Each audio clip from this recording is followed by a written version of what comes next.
welcome to INNOVATE Teaching Channel. In this video, we are going to discuss a main concept from learning and teaching subject, which is attention. So, by this video, you are all going to learn what is attention, what are the definitions of attention, what are the characteristics of attention, and what are the different types of attention, and what are the determinants of attention. So, let's discuss them one by one clearly. Initially, let us know what is meant by attention. Attention is the process involving the act of listening and the act of concentrating on a topic or on an object or on an event for the attainment of desired ends.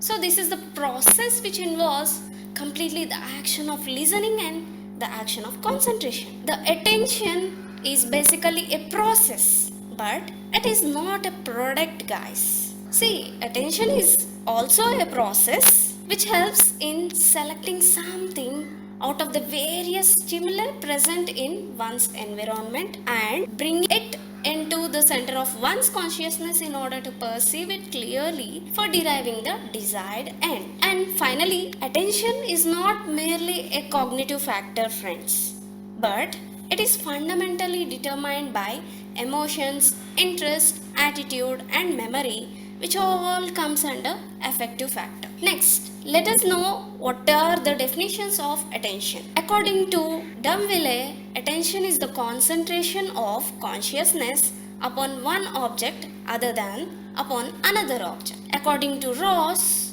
attention is the process of getting an object or a thought clearly before the mind. Now tell me, guys, what are the characteristics of this attention process? Come on, let's see. The characteristics of attention are attention span, attention concentration, attention distribution, attention stability, attention selectivity, and the ability to switch. The first characteristic is attention span. Attention span is an indicator of attention width and attention narrowness.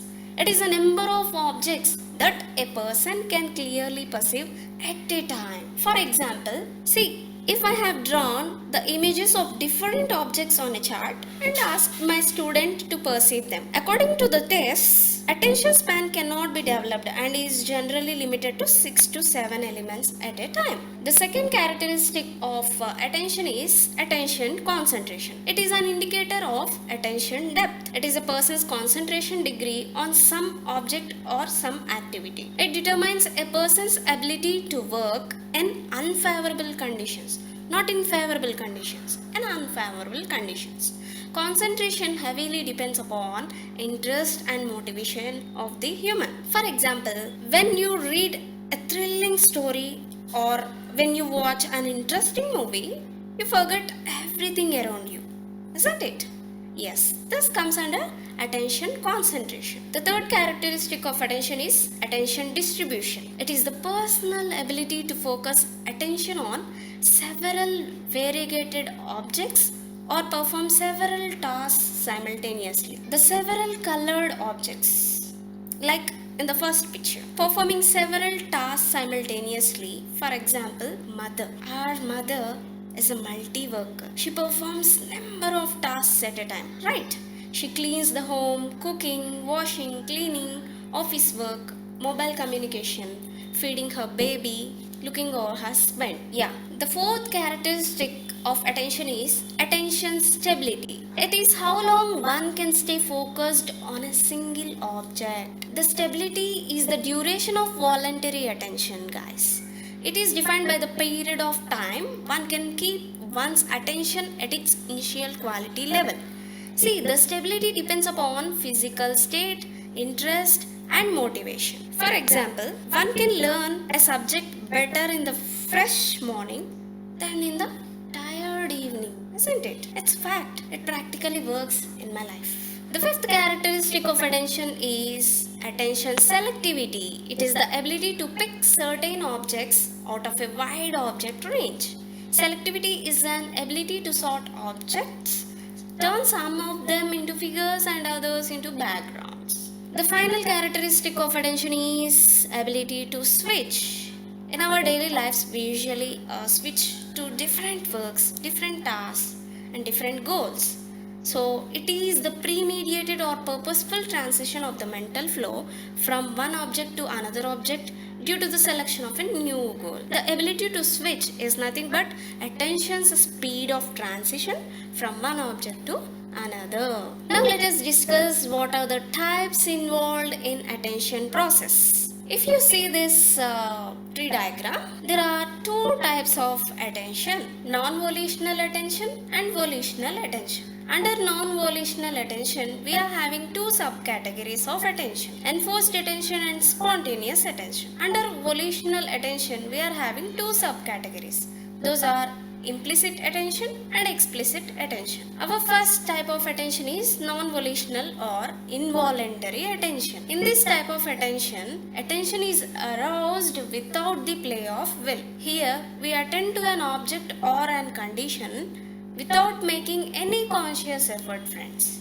For example, a mother's attention towards her crying child, or kids' attention towards bright colors, and many other examples which shows involuntary attention. Here the attention occurs very spontaneously and rapidly. Okay. The other subcategory of non-volitional attention is produced by the sentiments, and that subtype is known as spontaneous non-volitional attention. The second type of attention process is volitional or voluntary attention. And this type of attention is aroused with the exercised will. Here we attend to an object or a condition with making conscious efforts. For example, attention paid at the time of solving the problems in a maths assignment or answering the questions in an examination hall. If we observe carefully, in the first category, the attention is aroused without the play of will, whereas in second category the attention is aroused with the exercised will, and this attention is without making any conscious effort, and the second attention is with making conscious efforts. Observe the difference. So the second subcategory of volitional attention is implicit and explicit volitional attention.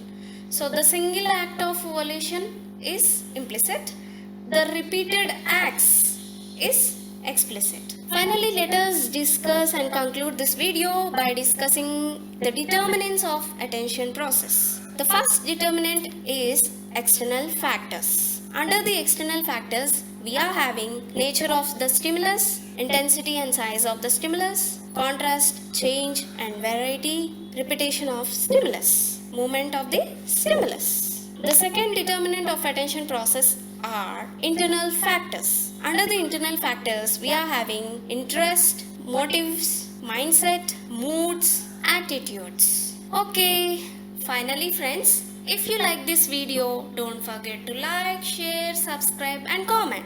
Thank you. Click the bell icon